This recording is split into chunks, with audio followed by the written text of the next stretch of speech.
Welcome to Solar Love Frequency, a space for those ready to step out of fantasy and into embodied truth. This isn't performance, it's presence, not therapy, not self-help, but a return to what love truly is, beneath the chase, beneath the mask, beneath the myth of being completed by another. From the moment we're born, we're fed stories, fairy tales, rom-coms, songs on repeat, all echoing the same idea. One day, someone will come, and everything will make sense. We're told love is the solution, the prize, the missing piece, but no one explains that what most people call love is projection, not presence, not truth, but the emotional hologram of unmet childhood needs, wrapped in a body, given a name. Think about someone you loved deeply. What exactly did you love? Was it them, or how they made you feel? Was it their soul, or the image you built around them? Most people don't fall in love with a human. They fall in love with a fantasy, a carefully crafted character shaped by longing, fear, and inner voids. You meet someone. You feel the spark. It feels like fate, meant to be. But often that spark isn't love. It's familiarity, nervous system recognition. Your body lights up because something in them mirrors your emotional past. Even if that past was painful, you call it chemistry. But chemistry can lie. It doesn't always mean alignment. Sometimes it's just trauma patterns vibrating in sync. Your subconscious holds a love blueprint. It remembers what love felt like: neglect, chaos, performance, conditions. So when someone echoes that, your system pulls you toward them. Not because they're your future, but because they fit your past. This is the projection trap. You're not falling in love. You're trying to complete an old story. And that person, they're not a soulmate. They're a mirror, a character you cast in a role your psyche needed filled. Here's the thing about mirrors: they only reflect what you're already carrying. When you look at someone, you don't see them. You see the overlay of your desires, wounds, expectations. You want love, but you're looking for it through the lens of survival. You want validation, escape, safety, power, home. And when they stop reflecting that fantasy, you feel betrayed. But they didn't change. The mask just fell off. And without the illusion, you don't know who they are, or who you are without them. That's why so many relationships burn bright, then collapse. Because the fire was never real. It was projection heat, the friction between your mask and their mirror. So what is love without the projection? Can you meet another being as they are, not as you hope them to be? Can you hold space for truth without needing a role to be played? And most of all, can you meet yourself that way? Because the way you love others is rooted in how deeply you've met your own pain. If you've never held your own fear, your own longing, your own shame, you'll hand it to someone else and ask them to carry it. You'll dress it up as intimacy, but what you're really doing is outsourcing your soul work. And that kind of love, it doesn't heal, it drains, it builds debt.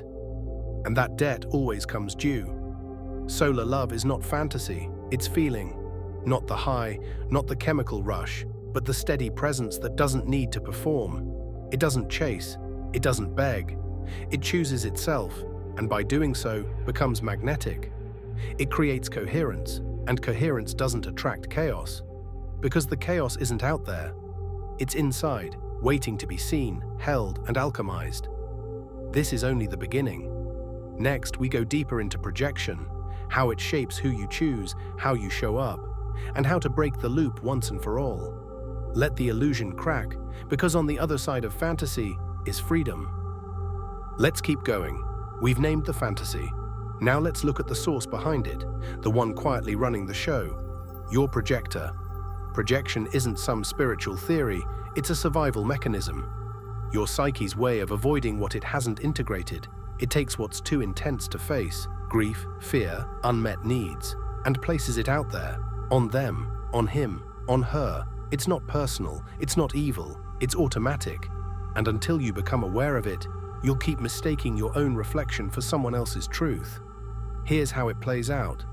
You feel a spark with someone new. You think it's chemistry, but most of the time, you're not drawn to who they are. You're drawn to what they represent, the woman who feels mysterious and electric, She's often a mirror for your suppressed feminine, the part of you that never got to fully feel, express, surrender. The man who seems powerful and grounded, he might just be your disowned masculine, the version of you that's still waiting to rise. But instead of claiming those parts, you hand them to someone else. You build a pedestal. You call it attraction. And now you're hooked. Because if they walk away, you lose access to the part of yourself you gave away. So you try to keep them in character. You need her to keep inspiring. You need him to stay stable. You need the mirror to reflect the version of you you can't hold on your own. But humans aren't mirrors. They shift, they change, they break character. And when they do, the projection collapses. That's what really hurts in heartbreak, not just that they left, but that the identity you built around them starts to disappear too. Most of us aren't grieving a person. We're grieving a version of ourselves that only existed in their presence. Let that land. This is where we start reclaiming the pieces. You stop using others as mirrors, and you start becoming your own witness. Because as long as someone else is carrying the role, your sense of self is at risk. This brings us to role casting, and it happens fast. Your nervous system is constantly scanning, trying to map the present to the past. Do they feel like mom? Like dad? Like the one who left? Like the one who never saw you? And when the answer is yes, your system lights up.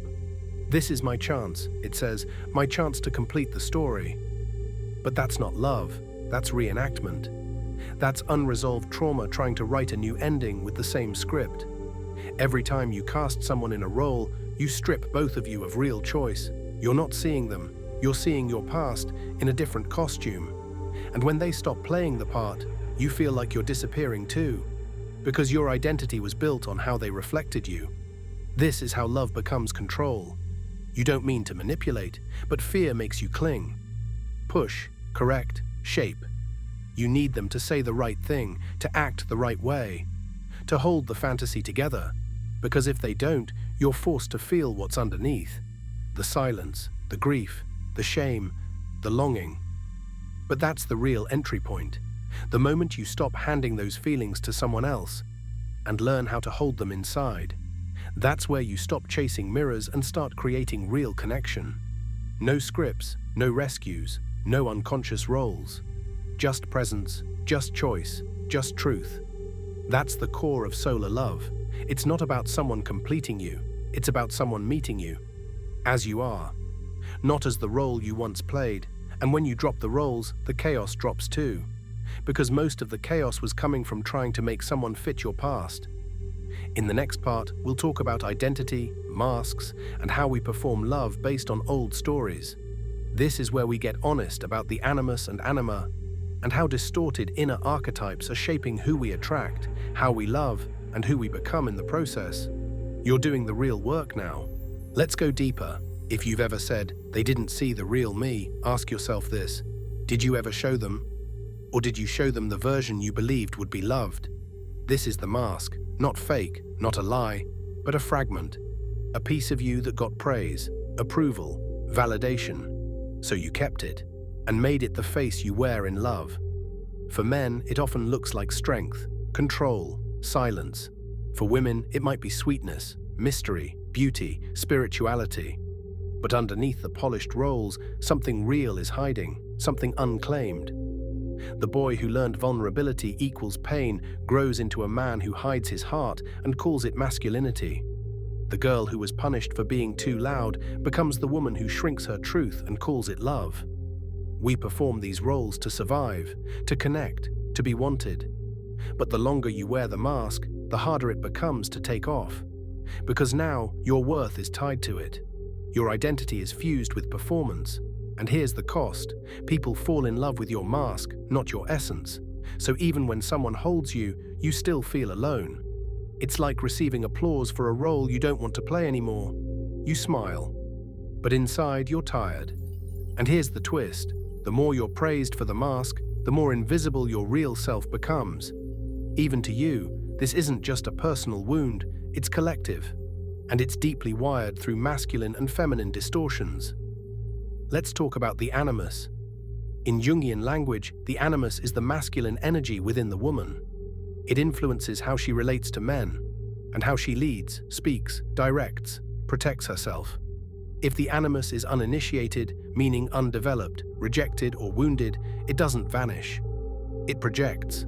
She begins to seek it in others, usually in men. She wants him to lead, to hold her, to be the grounding force, but inside she's not holding that masculine pillar herself, so she becomes dependent on his energy to feel stable. And when he fails, when he breaks character, shows weakness, hesitates, her fantasy collapses. Not because he failed, but because she never embodied the masculine within herself. She outsourced it, and it always ends the same way. Resentment, withdrawal, disappointment, blame. But the truth is, she wasn't really loving him. She was loving what he represented. And when the illusion cracked, so did the story. Now for men, you carry the anima, the inner feminine. And if you've repressed her, your softness, your emotion, your intuition, you start searching for it in women. You idealize her, you worship her, you need her to hold the beauty you can't hold inside. She becomes your muse, your heart, your magic. But now, you're dependent. You need her to keep reflecting your soul, because without her, you don't know how to access it. That's why some men collapse after breakups, not just from grief, but from disconnection from themselves, because she was carrying the part they never integrated. So what happens next? You start molding your personality to keep the projection alive. You become the hero, the fixer, the provider. But it's not authentic. It's driven by fear. Fear of losing the image. Fear of losing the connection. Fear of losing the self you only feel in their presence. This is how love turns to performance, and performance turns to exhaustion. Solar love is the opposite of that. It's not built on roles. It's not sustained by performance. It's built on embodiment. When a woman reclaims her animus, she stops needing men to hold what she's afraid to hold herself. She becomes her own stability. And then she can meet a man in truth, not dependency. When a man reclaims his anima, he stops seeking women to carry his soul. He feels deeply, expresses truthfully, loves without losing himself. And when both are embodied, you get union. Not the fantasy kind, the grounded kind. Two people holding themselves first, and then choosing to hold each other. This is the core distortion that ends here. When you stop outsourcing your archetypes, you stop attracting chaos. When you hold your own feminine and masculine in balance, you stop creating lovers who are only mirrors for your unclaimed energy. That's what solar love requires. Integration, embodiment, honesty, not perfection, not performance. In the next part, we'll speak about what that union actually looks like, what devotion means when it's not rooted in fantasy or need, but in frequency. You're doing the real work now, let's finish strong. So what does real love look like when it's not performance, projection, or pain? What happens when you stop chasing a story and start holding your own frequency? That's where solar love union begins. Not a fairy tale, not a twin flame loop, but a field of devotion built from presence. This love doesn't ask you to lose yourself. It asks you to know yourself so deeply that you no longer search for someone to complete you. You become whole. And then, if someone walks beside you, it's not because they fill a void, but because they amplify your truth. There's no chasing here, no pretending, no waiting for the text, no manipulating the mirror. In this field, you don't merge, you meet. Fully, clearly, sovereign. You don't fall into each other, you rise beside each other, and in that space, a different kind of fire is born. Not the chaotic spark that burns out by morning, not the chemistry built on trauma bonding, but a steady flame, a hearth, something you can build around. This kind of love doesn't spike your nervous system. It calms it. It doesn't feel like a high, it feels like home. But here's the truth, that stability might feel strange at first, because if you're used to emotional roller coasters, real peace can seem boring. If you've confused anxiety for passion, calm might feel flat. That's not love dying. That's your nervous system healing. Because solar love isn't loud, it's deep. It doesn't beg to be noticed. It doesn't need constant testing. It just stays. Because it's rooted in choice, rooted in devotion, rooted in mutual self-holding. And devotion, real devotion, isn't romantic fireworks. It's showing up. especially on the days you don't want to, not out of duty, but out of sacred agreement. You're not here to be needed. You're here to be seen and to see. You're not here to save anyone. You're here to witness each other's becoming. That's what makes solar union different. There's no pedestal, no fantasy, just two real people holding a frequency together. And when that frequency breaks, you talk, you breathe, you rebuild. You don't abandon ship every time the storm hits, because you trust the vessel. You've built it with integrity. You've built it without masks, so it can hold more than just your beauty. It can hold your shadows too. And yes, choosing love like this means letting go of the old. You'll lose people who only loved your mask. You'll lose relationships built on performance. You'll lose the thrill of the chase because you're no longer running. But what you gain is everything. You gain clarity, peace, stability, a love that doesn't wobble when you stop performing. You gain someone who doesn't need you to be perfect, just present. And that's rare, but it's real. So if you're still waiting for the one, stop. Become the one. Stop scanning the outside for validation. Start building the field you want to be met in. You want deep communication. Speak truth to yourself first. You want emotional presence. Practice feeling your own heart, without judgment. You want to be seen. Take off the costume. You want to be held. Learn how to hold your own chaos without flinching. That's how you become magnetic. Not through aesthetics, but through coherence. You radiate stability. You radiate clarity. You radiate peace. And that energy calls in what's ready, what's real, what's resonant. So when they come, you won't need to convince, you'll recognize, because their field will feel like yours, grounded, steady, alive.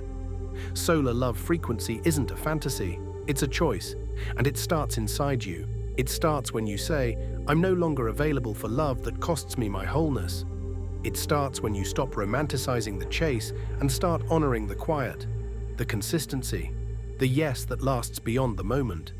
This is the new love code, not built on sparks, but on sacred electricity, generated from within. You don't just find solar union, you build it. With every boundary, every moment of self-honesty, every breath where you choose truth over comfort. And once you've built it, you never settle for chaos again. Because now you know, chaos was never chemistry. It was your nervous system asking for healing. And peace was always the real flame. If this transmission hit something deep, don't scroll away. Subscribe to this channel, drop your truth in the comments, and share this with someone who keeps mistaking chemistry for love. We're building a field of real ones. Welcome to the new frequency. Welcome to solar love.